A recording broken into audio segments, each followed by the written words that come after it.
नमस्कार साथियों, आप सभी का और एक बार हार्दिक स्वागत और अभिनंदन करता हूँ। ये महत्वपूर्ण प्रश्न है जो कि परीक्षा में बार-बार पूछे जाते हैं। हिंदी साहित्य का इतिहास निचोड़ है।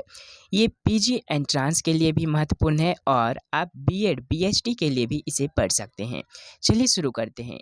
रामचंद्र शुक्ल ने हिंदी साहित्य के इतिहास में कौन सा पद्धति का प्रयोग किया था? विधेयवादी पद्धति। हिंदी साहित्य का वैज्ञानिक इतिहास ग्रंथ के रचनाकार कौन है? डॉक्टर गणपति चंद्रगुप्त, जो कि 1965 ईस्वी में लिखा गया था। हिंदी साहित्य की भूमिका ग्रंथ के रचनाकार कौन है? हजारी प्रसाद द्विवेदी, जो 1940 ईस्वी में लिखा गया था। कविता कौमुदी ग्रंथ के रचनाकार कौन है? राम नरेश त्रिपाठी।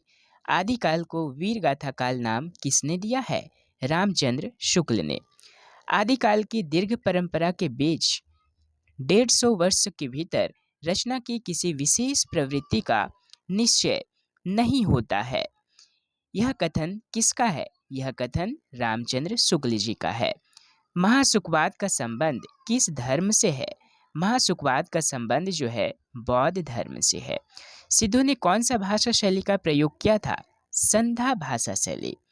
नाथ पंथ बौद्धों की कौन सी शाखा से निकला है? वज्रयान शाखा से। नाथों की संख्या कितनी मानी जाती है? नाथों की संख्या 9 मानी जाती है। सही ट्रिक क्या है? 9 नाथ है तो 9 कर दीजिएगा। नाथों की संख्या कितनी मानी जाती है? 9। नाथ से 9। बिशलदेव रासों के रचयिता कौन है? नरपति नालह। मैथिल कोकिल किसे कहा जाता है? मैथिल कोकिल विद्यापति को कहा जाता है। आदिकाल का नाम सिद्ध सामंत काल किसने रखा? राहुल संकृत्यायन ने। हिंदी का प्रथम महाकाव्य कौन सा है? हिंदी का प्रथम महाकाव्य पृथ्वीराज रासो है। ब्रज और अपभ्रंश के योग से बनी भाषा को कौन सी भाषा कहते हैं? ब्रज और अपभ्रंश के योग से बनी भाषा, जिसे पिंगल भाषा कहते हैं। क्या कहते हैं? पिंगल भाषा।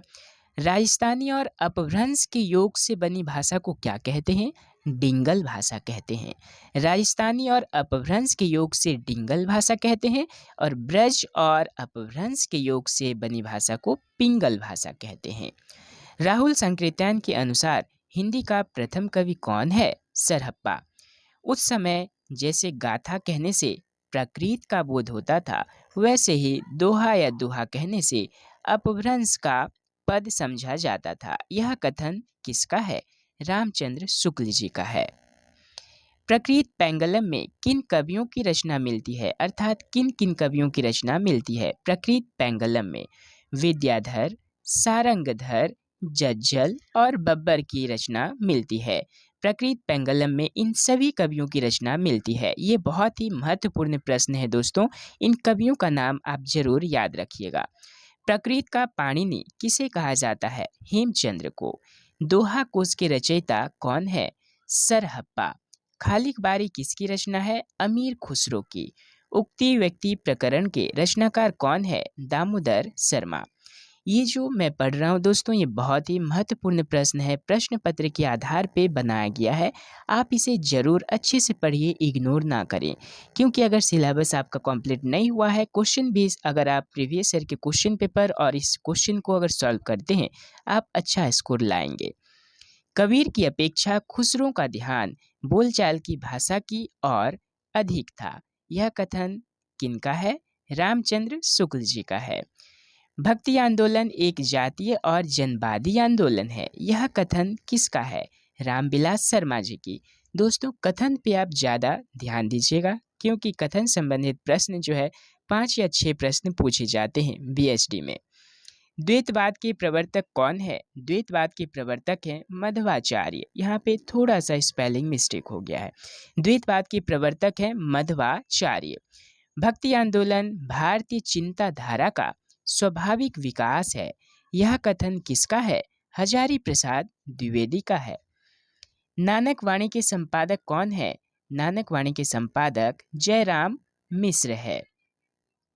पद्मावत किस भाषा में लिखा गया ग्रंथ है? पद्मावत ठेठ अवधी भाषा में लिखा गया है। किस भाषा में लिखा गया है? ठेठ अवधी।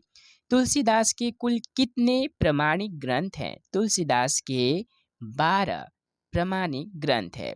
कविता रत्नाकर के रचयिता कौन है? कवित्त रत्नाकर होगा दोस्तों। कवित्त रत्नाकर के रचयिता हैं सेनापति। निर्गुण कौन देश को वासी किसकी पंक्ति है? किसकी काव्य की पंक्ति है? सूरदास की है। निर्गुण कौन देश को वासी। द्विवेदी युग का समय सीमा क्या है? 1900 से 1918। अनामिका किसकी रचना है? सूर्यकांत त्रिपाठी निराला जी की। खादी के फूल किसकी संयुक्त रूप से लिखित रचना है? खादी के फूल रचना सुमित्रा नंदन पंत तथा हरिवंश राय बच्चन जी की संयुक्त रूप से लिखित रचना है खादी के फूल। आंसू काव्य के रचयिता कौन है? जयशंकर प्रसाद। प्रगतिवाद का आधार क्या है? मार्क्स का द्वंद्वात्मक भौतिकवाद। मार्क्स का द्वंद्वात्मक भौतिकवाद प्रगतिवाद का आधार है। प्रगतिवाद की शुरुआत कब से मानी जाती है? प्रगतिवाद की शुरुआत दोस्तों 1936 से मानी जाती है। और प्रयोगवाद की शुरुआत कब से मानी जाती है? 1943 से। हिंदी का प्रथम दैनिक पत्र कौन सा है? हिंदी का प्रथम दैनिक पत्र कौन सा है? समाचार सुधावर्षन, जो कि श्याम सुंदर सेन इनके संपादक रहे थे। समाचार सुधावर्षन के संपादक कौन थे? श्याम सुंदर सेन। हिंदी का प्रथम समाचार पत्र कौन सा था? इन दोनों में आप कंफ्यूजन नहीं होइएगा। ये हिंदी का प्रथम समाचार पत्र है उदंत मार्तंड, जो कि 1826 ईस्वी में लिखा गया था और इसके संपादक थे पंडित जुगल किशोर। लेकिन वो प्रथम दैनिक पत्र था समाचार सुधावर्षन। दिनमान पत्रिका की संपादक कौन है? अज्ञे जी हैं। समालोचक पत्रिका के संपादक कौन थे? चंद्रधर शर्मा गुलेरी जी समालोचक पत्रिका के संपादक थे। मदन मोहन मालवीय किस पत्रिका के संपादक रहे थे? अभ्युदय पत्रिका। मदन मोहन मालवीय किस पत्रिका के संपादक थे? अभ्युदय। सरस्वती पत्रिका का प्रकाशन कहाँ से हुआ था? इंडियन प्रेस इलाहाबाद से। कहाँ से हुआ था? इंडियन प्रेस इलाहाबाद से। ब्राह्मण पत्रिका के संपादक कौन थे? प्रताप नारायण मिश्र थे। हरिश्चंद्र मैगजीन कौन सी पत्रिका थी? मासिक पत्रिका थी। वाक्य रसात्मकम काव्यम, यह कथन किनका है? विश्वनाथ जी का है। रस की सर्वप्रथम व्याख्या किसने दी थी? भरत मुनि ने। रस के कितने अंग या अवयव माने जाते हैं? रस के 4 अंग माने जाते हैं। तो दोस्तों आज का वीडियो यहीं समाप्त होता है। अगर आपके मन में कुछ सवाल है, कुछ डाउट है तो कमेंट्स जरूर कीजिएगा। अगर मेरे चैनल पर आप नए हैं दोस्तों तो सब्सक्राइब जरूर कर दीजिएगा, क्योंकि नोटिफिकेशन आपके पास जाएगा। मैं अभी निरंतर आप सभी के लिए वीडियो लाते रहूँगा, जिससे आप अच्छा स्कोर कर सकते हैं और आप लाभान्वित हो सकते हैं। बहुत बहुत धन्यवाद और शुक्रिया।